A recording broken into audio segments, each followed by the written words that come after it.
매일 성경 묵상 나눔입니다. 2024년 7월 18일 목요일입니다. 예레미야서 33장을 계속해서 묵상합니다. 본문을 읽습니다. 여호와의 말씀이니라. 보라, 내가 이스라엘 집과 유다 집에 대하여 일러준 선한 말을 성취할 날이 이르리라. 그날 그때에 내가 다윗에게서 한 공의로운 가지가 나게 하리니 그가 이 땅에 정의와 공의를 실행할 것이라. 그날에 유다가 구원을 받겠고 예루살렘이 안전하게 살 것이며 이 성은 여호와는 우리의 의라는 이름을 얻으리라. 여호와께서 이와 같이 말씀하시니라. 이스라엘의 집에 왕위에 앉을 사람이 다윗에게 영원히 끊어지지 아니할 것이며 내 앞에서 번제를 드리며 소제를 사르며 다른 제사를 항상 드릴 레위 사람 제사장들도 끊어지지 아니하리라 하시니라. 여호와의 말씀이 예레미야에게 임하니라. 이르시되 여호와께서 이와 같이 말씀하시니라. 너희가 능히 낮에 대한 나의 언약과 밤에 대한 나의 언약을 깨뜨려 주야로 그 때를 잃게 할 수 있을진데 내 종 다윗에게 세운 나의 언약도 깨뜨려 그에게 그의 자리에 앉아 다스릴 아들이 없게 할 수 있겠으며 내가 나를 섬기는 레위인 제사장에게 세운 언약도 파할 수 있으리라. 하늘의 만상을 셀 수 없으며 바다의 모래는 측량할 수 없나니 내가 그와 같이 내 종 다윗의 자손과 나를 섬기는 레위인을 번성하게 하리라 하시니라. 여호와의 말씀이 예레미야에게 임하니라. 이르시되 이 백성이 말하기를 여호와께서 자기가 택하신 그들 중에 두 가게를 버리셨다 한 것을 내가 생각하지 아니하느냐. 그들이 내 백성을 멸시하여 자기들 앞에서 나라로 인정하지 아니하도다. 여호와께서 이와 같이 말씀하시니라. 내가 주야와 맺은 언약이 없다든지 천지의 법칙을 내가 정하지 아니하였다면 야곱과 내 종 다윗의 자손을 버리고 다시는 다윗의 자손 중에서 아브람과 이삭과 야곱의 자손을 다스릴 자를 택하지 아니하리라. 내가 그 포로된 자를 돌아오게 하고 그를 불쌍히 여기리라.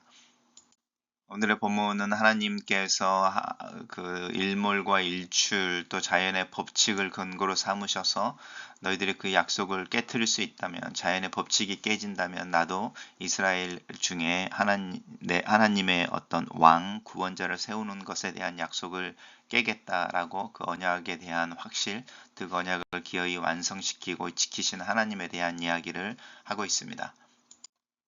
여호와의 말씀이니라. 이제 예레미야에서 특별히 이제 티피컬하게 나오는 부분인 거죠. 여호와의 말씀이니라.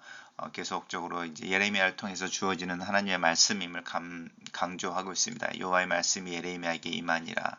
또 여호와의 말씀이 예레미야에게 임하니라. 그래서 지금 예레미야를 통해서 들려지는 이 말씀들이 하나님으로부터 온 것임을 기억할 것을 강조하고 있습니다. 하나님이죠. 내가 이스라엘 집과 유다 집, 이제 계속 반복해서 나오죠. 이때는 이미 북이스라엘은 멸망한 상태였지만 북이스라엘과 남유다를 동시에 언급하며 온전한 이스라엘의 회복에 대한 이야기를 하고 있습니다. 선한 말을 성취할 날이 이르리라. 이 선한 말이라고 하는 것은 하나님께서 회복해 주시겠다고 하는 약속인 거죠. 우리가 지금까지 묵상해 왔던 회복에 대한 약속입니다. 그래서 우리가 이제 선한 말, 선하다라고 하는 이야기들을 어떤 모럴이라고 하는 도덕적인 관점에서 좋은 것, 나쁜 것 이렇게 옳은 것, 틀린 것 이렇게 바라보는 것이 아니고 이것은 이제 선호의 문제로 보는 거죠. 하나님께서 하시는 말씀, 그 말씀이 우리에게 복음으로 들려지는 좋은 말인 건 거죠. 그래서 복음이라고 해석을 해도 특별히 나쁘진 않을 것 같습니다. 그날 그때라고 하는 것은 이제 시간을 정하는 부분이죠. 근데 우리는 알 수가 없죠. 그날 그때라고 하는 것은 타이밍이어서 우리가 물리적인 시간으로 언제 어느 때라고 말하는 것이 아니고 하나님이 그 일을 이루실 때라는 거죠. 그러면 우리가 그것을 예측할 수 있는 게 아니고 나중에 알아차리게 되죠. 다윗에게서 한 공의로운 가지가 나리게 하리니라고 할 때 이 가지가 난 걸 보고 그날 그때였구나라는 걸 알게 되는 거죠. 그러니까 우리는 조금 다르죠. 하나님이 하신 일, 하나님이 지나가시고 나서 뒤는 모습을 보고 하나님을 알아차리는 우리의 어떤 인지의 한계라고 해야 되나요? 아니면 피조물이나 인간됨의 한계라고 해야 될까요? 시간선상에서 그런 부분이 있습니다. 공의로운 가지가 나게 하는 후손에 대한 이야기를 하는 거죠. 그가라고 하면서 이제 왕 이야기를 하는 거겠죠. 다윗 왕이니까 이 땅에 정의와 공의를 행할 것이다. 우리말로는 이제 정의와 공의로 해석이 되어져 있지만 사실은 이 정의로 해석되어지는 게 공의에 더 가깝고요. 우리가 일반적으로 공공의 어떤 바른 이익이라든지 공공 이익을 위한 바른 결정이나 절차 또 평등한 어떤 원리나 적용 이런 이야기를 할 때 우리가 이제 그걸 공의로 생각한다면 그게 정의에 더 가깝다고 할 수 있습니다. 공의라고 하는 부분과 이제 정의라고 하는 부분을 패럴로 가는데 내가 하나님 앞에서 개인적인 내 개인의 삶 그리고 공동 다른 사람들과의 관계 속에서 그 정의로운 삶의 확장이라고 정의와 공의라는 걸 이해하시면 좋을 것 같습니다. 그날에 유다가 구원을 받겠고 예루살렘은 안전히 설 것이고 이 성읍은 여호와는 우리의 의라는 이름을 얻을 것이다. 이 예루살렘이 살렘이 샬롬이라는 것이니까요. 평화의 성이라는 뜻인 거죠. 왜 예루살렘이 평화의 성이 된가? 하나님이 우리와 함께 하시고 하나님이 우리를 의롭다 하시기 때문인 거죠. 하나님과 우리의 사이의 평화가 우리가 누리는 평화의 근본이고 그것이 확장되어졌을 때에 내가 나를 용납하는 나와 평화 또 내가 내 이웃과 누리는 평화를 경험하게 되어집니다. 그래서 하나님이 나를 이야기하는 부분이 먼저 시작이죠. 이와 같이 하나님이 말씀하신다. 다시 나오면서 앞에 나왔던 부분인데요. 이스라엘 집 왕위에 앉을 사람의 다윗의 영원히 다윗에게서 끊어지지 않는다.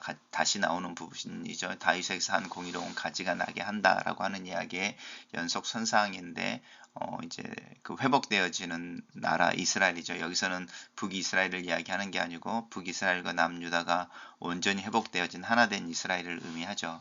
그때에 그 다스리는 자들이 끊어지지 않고 하나님을 향한 제사가 끊어지지 않을 것이다 라는 것을 왕이 끊어지지 않고 제사장들이 끊어지지 않는다라는 말씀으로 표현합니다.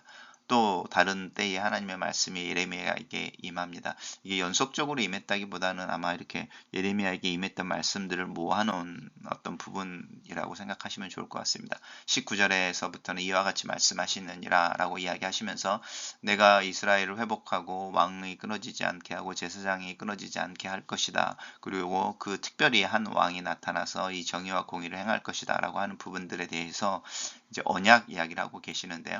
이게 이제 흥미로운 부분이죠. 낮에 대한 나의 언약, 밤에 대한 나의 언약. 이거는 이제 일출과 일몰, 해와 관련해서 하나님이 약속을 맺으셔서 태양이 이제 그 약속을 따라 움직이고 있다. 밤에 달이 뜨고 지는 것 또한 이 하나님이 달과 약속을 맺어서 달이 그 약속을 따라 운행하고 있다. 이제 이렇게 이해를 하시면요. 내가 달과 맺은 약속을 너희가 깨뜨릴 수 있다면, 내가 해와 맺은 약속을 너희가 깨뜨릴 수 있다면 나도인 거죠.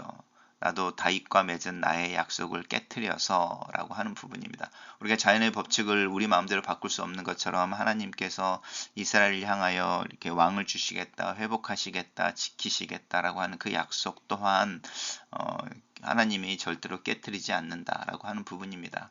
그래서 하늘의 만상은 셀 수 없고 바다의 모래는 측량할 수 없는 것처럼 하나님께서 특별한 방법으로 이 다윗의 자손과 레위인들을 번성하게 하리라.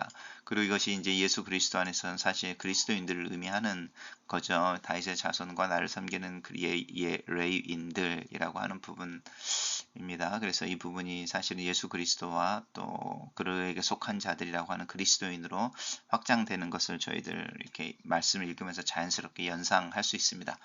또 하나님의 말씀이 예레미야에게 임합니다. 이 백성에게 말하기를 이제 백성에게 알리기를 하나님께서 자기가 택한 그들 중에 두 가게를 버리셨다 한 것을 이 두 가게를 버리셨다는 것을 내가 생각하지 아니하느냐.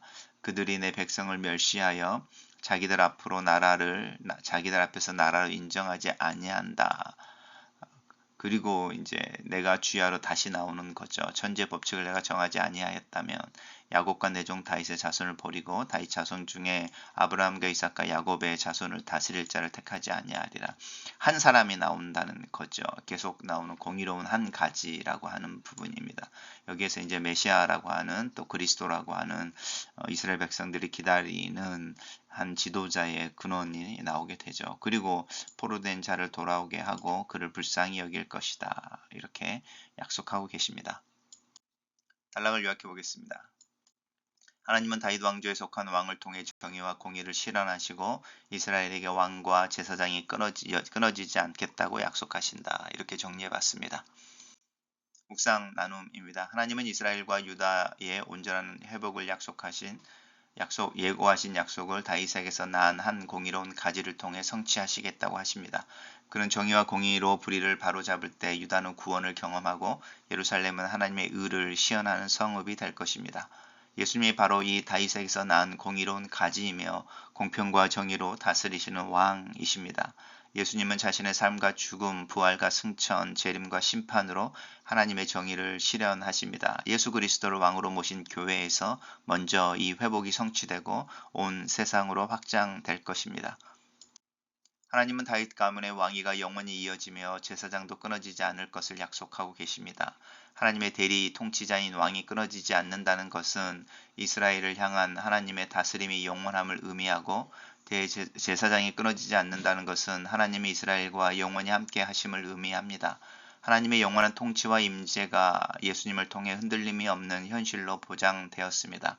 예수님은 하나님 우편에 앉으심으로 영원한 왕이자 영원한 대제사장이 되셨기 때문입니다. 하나님은 다윗 왕조와 제사장 가문을 번성하게 하시겠다고 약속하십니다. 이 약속은 포로 귀환 후에 어느 정도 성취되지만 예수 그리스도의 초림과 재림을 거치면서 완전히 성취될 것입니다. 예수님을 믿어 하나님의 자녀된 사람들은 왕같은 제사장입니다.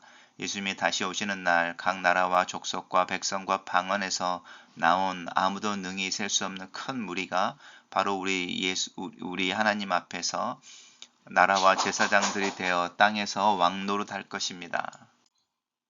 이스라엘과 유다는 하나님께 버림받은 것 같은 처지에서 주변국의 멸시를 받고 있지만 하나님은 그들을 버리신 적이 없으며 그들을 반드시 회복하실 것을 다시 한번 약속하십니다. 현실이 절망적일 수 있지만 우리를 결코 버리지 않는 하나님의 회복의 약속을 지키실 것입니다. 절망이 현실을 직시하되 희망찬 약속을 놓치지 맙시다. 글로 쓰는 기도입니다. 살아계신 하나님, 내가 처한 상황의 좋고 나쁨과 상관없이 나와 함께 하시는 하나님을 신뢰합니다. 나를 버리신 적이 없으며 내 안에서 나를 통해 나와 함께 일하시는 하나님을 찬양합니다. 하나님의 계획하심과 약속하신 일이 내 삶과 내 삶의 바운더리 안에서 구체적으로 성취되고 확장되는 것을 보기를 원합니다. 내 믿음이 영혼에 닿아 있게 하시고 내 마음 깊은 곳에 하나님에 대한 신뢰에서 피어나는 평안과 감사, 기쁨과 능력이 내 삶을 채우기를 기도합니다. 내가 소망하고 보기를 원하는 것이 하나님이며 하나님의 일하심의 결과임을 고백합니다. 그 믿음으로 사는 하루가 되도록 나를 도와주시옵소서. 예수님 이름으로 기도합니다. 아멘.